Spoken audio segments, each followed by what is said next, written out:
Alright, so today we're going to be talking about a bunch of One Punch Man bonus chapters that I haven't talked about on the channel yet. And that's mainly because they're like short, so it's better to just group them all into one video instead of just individually spreading them all out. These bonus chapters are coming from volumes 19 through 22. So they've all come out within the last year or so, with the newest one actually just came out in September. So the first one is called Reality Strikes, and it basically just follows Saitama walking around Z City reading like a weekly Jump magazine. And it's basically just him going through the same thing that like us manga readers go through, because he says, this is it, but I want to know what happens next. It would be boring as hell if help arrives in the middle of a really tough fight. Tough rivals can promote mutual growth. A worthy opponent slowly but surely becoming an indispensable part of the hero's personal growth.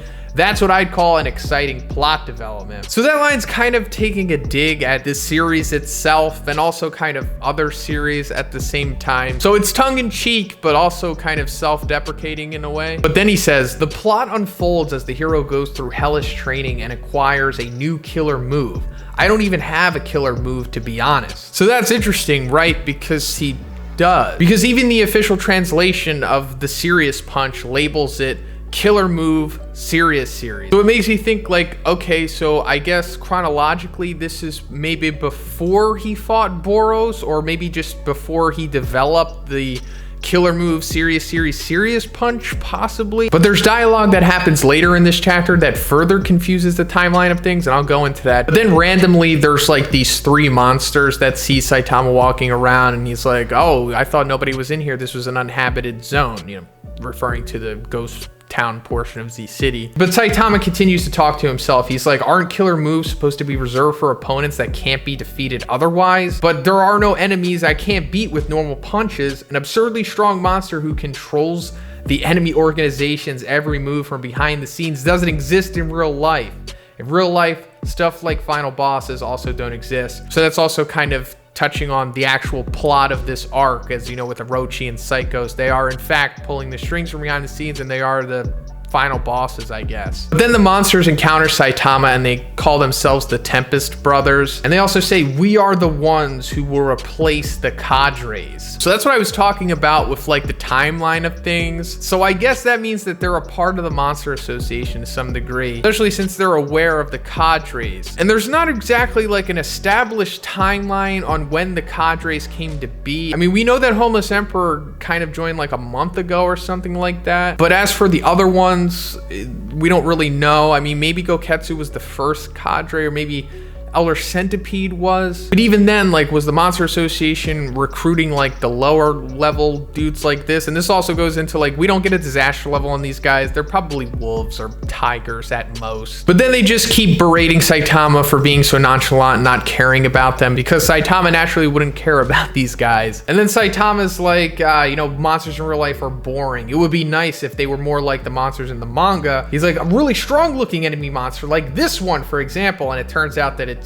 looks just like the guy in front of him, but kind of like with Deep Sea King's ears, I guess. And then he just one punches the dude, and then the other monsters run away, and that's the end of the chapter. So it was kind of just like a little funny, introspective, fourth wall-y kind of bonus chapter, I guess. So the second bonus chapter is called Owned Items, and this happens around the time of like 93, 94, when the support team and the S-Class heroes are like on their way to the Monster Association. We see like the support team chatting with each other, and we get more insight into them that we didn't originally get within the chapter itself. So Needle Star basically reveals that he's been using his weapon for a long time and that he's really skilled with it. I mean, it kind of goes without saying, but I guess it's nice to establish it. Then we find out from Mizuki that her baton weapon that she has was specially made by the Hero Association for her. So that explains, you know, how it's able to extend to do all that crazy stuff. Then we find out that Twin Tail has various concealed weapons called hidden tools, and there's at least 30 of them. Then Narciso accepts it and says, I don't use any weapons. My beauty is fascinating. I will finish eloquently, which we find out he doesn't. He's like really brutish and messy. It's just, you know, a funny little aspect of him. Then Gearsper reveals that he fights fights by controlling his psychic powers with his headgear,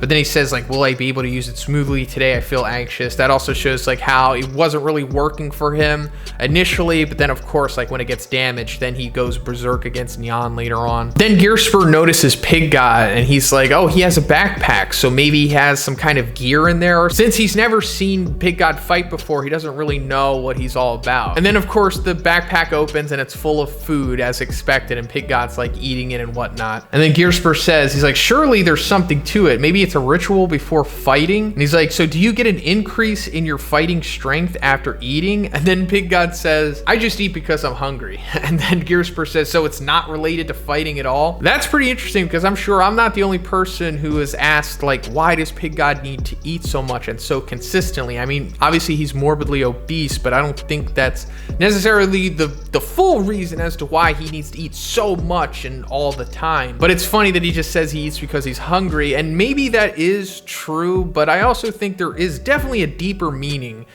to Pig God's massive consumption of food. I won't go into spoilers or anything, but I definitely do think there's more to it. Then the S-Class tells them to like stop chit-chatting and concentrate, and then they're like, oh, okay, I feel less nervous now. That's the end of the chapter. Then this next chapter is called Can Hardly Wait. I already made a video about this, but I'll just go over real quickly in case anyone wasn't aware of this. There's a bonus chapter that gives us an update on Suiryu in the hospital, you know, after the whole Bakusan Koketsu stuff. And he's still kind of, you know, training with one arm, and you know, he's super excited to get back into action. And he says that, you know, I also have a new goal. So this came out before chapter 131, when we get like the, you know, in chapter update to Suiryu, where he reveals that he does in fact want to be a hero. So this last chapter is the newest one from volume 22, and it's called Coffee. And I guess it just follows Zombie Man on a regular day in his life, I suppose. He's like walking through public and people are like, oh, that guy looks like he's in bad shape. Does he have anemia? I think I've seen him somewhere before. And then he goes into a coffee shop and he sits down and they're like, oh, cool, a celebrity. Then he orders coffee and puts 7 pieces of sugar in it, which is, I guess, just showing us how Zombie Man likes his coffee, in case anyone was interested in that. And then he gets a phone call and he says, mysterious beings using a bomb.